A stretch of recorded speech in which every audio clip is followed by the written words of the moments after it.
એટલે ક્યાંક ને ક્યાંક એકલો પાડી અને આ પોલીસને હાથો બનાવી જિલ્લા પોલીસ વડા પોતે હાથો છે એવું સ્પષ્ટપણે કહું પોલીસ સ્ટેશનમાં. ભલે મને ખબર છે કે આ લોકો મારા શું કામ જામીન નથી લેતા, મને ગુસ્સીટો કા પાસા મારી ઉપર નક્કી છે, ભલે કરી નાખે. કારણ કે જો આવા ગુનામાં પાસા થતી હોય તો આ ગુજરાતમાં રહેવા લાયક છે જ નહીં. મને પાસા કરી દે તમ તારે, હું પાસા ભોગવીને ગુજરાત છોડી દેવા માંગુ છું. એસપી સાહેબ પોતે મને ઇન્ટ્રો કરવા આવે રાત્રે 12 વાગે.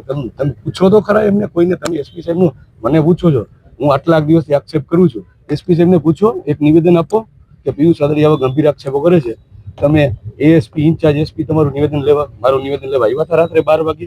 તાલુકા પોલીસ સ્ટેશન ગોંડલના સીસીટીવી ફૂટેજ ચેક કરી લ્યો. તમે પૂછો કે રોજે રોજ પીઆઈને કોણ માર્ગદર્શન આપે છે. ડીવાયએસપી સાહેબને પૂછે પીએ કે પિયુષ નાઈથી જવા દેવાનો, ક્યાં મોકલવાનો. એટલે ડીવાયએસપી સાહેબ કહી દે કે બી ડિવિઝન મોકલો અને એના આકાને કહી દે કે તું કાલેમાં એ ડિવિઝનમાં ફરિયાદ કરી આવજે. કોઈ ફિઝિકલ ટોર્ચર બાબતે? હા, મેં તમને પહેલા જ કીધું, ગોંડલ તાલુકા પોલીસ સ્ટેશનની અંદરમાં તમારા અહીંયા જેટી પરમાર, તમને પણ ખબર હશે. જો ખબર હોય તો મારી સાથે સત્યમાં સાથ આપજો કે એ વ્યક્તિ પાણી પીવડાવવા માટે પંકાયેલા છે.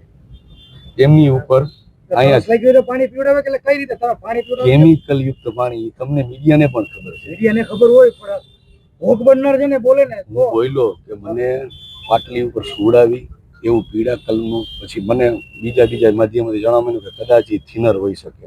થિનર યુક્ત પાણી સુવડાવી પીળા સફેદ કલરનું નેપકિન જે જાડાઈ વાળું હોય એને મારા મોઢા ઉપર આમ રાખે. 3 જણા મારા છાતી ઉપર ચડી જાય, પગ ઉપર ચડી જાય, એટલે કે તમે શ્વાસ ન લઈ શકો. તમારી ઉપર ભીનું નેપકિન નાખે ને એટલે તમારા નાકથી શ્વાસ ન લઈ શકો. એ પાણી છે.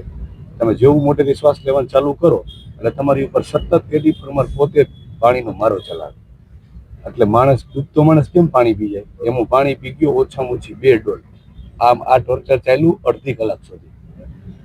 એ દરમિયાન ભગવાને મારી આલાપ સાંભળી અને હર્ષદસિંહ ઝાલા જે ગોંડલ તાલુકા કોંગ્રેસના પ્રમુખ છે અને બીજા કોંગ્રેસના આગેવાન જે મારી પાર્ટી સાથે તો જોડાયેલા જ નથી, અમારા વિશ્વ હિન્દુ પરિષદ સાથે એની કાંઈ લેના દેના, એ આવી ગયા. એ લોકો સીધા મારી પાસે આવ્યા એને મળવાનું, જેને કીધું કે પૂછપરછ ચાલુ છે. તમે જોયું પૂછપરછ કે બહાર ચાલુ હોય કે અંદર ચાલુ હોય? બહાર એટલે કે પોલીસ સ્ટેશનમાં? પોલીસ સ્ટેશનની બહાર કેમ્પસમાં. ત્યાંથી એમને પૂરું કર્યું. બીજા દિવસે મને સવારના પરમાં પટ્ટા માર્યા પીએની ચેમ્બરમાં. હા, ફિઝિકલ ટોર્ચર બાબતે ફરિયાદ કરી છે? હા, કરી. મારા મધરે કરી છે. મને તો કોર્ટમાં ન લઈ ગયા કઈ પણ જગ્યાએ. મેં દરેક જગ્યાએ કોર્ટની માગણી કરી તો મને જાત મુચરકાના જામીન ઉપર છોડવામાં આવ્યો. જો આવો ગંભીર ગુનો હોય તો જાત મુચરકાના જામીન ઉપર છોડવાની જોગવાઈ હોય. અત્યારે જેતપુર તાલુકા પોલીસ સ્ટેશનમાં શું નિર્ણય થયો? સાહેબને એવું કહેવાનું છે કે મારી તબિયત નાદુરસ્ત છે, તમે પેલા સારા થઈ જાઓ પછી આવો. એટલે સાહેબ તો સપોર્ટિવ છે.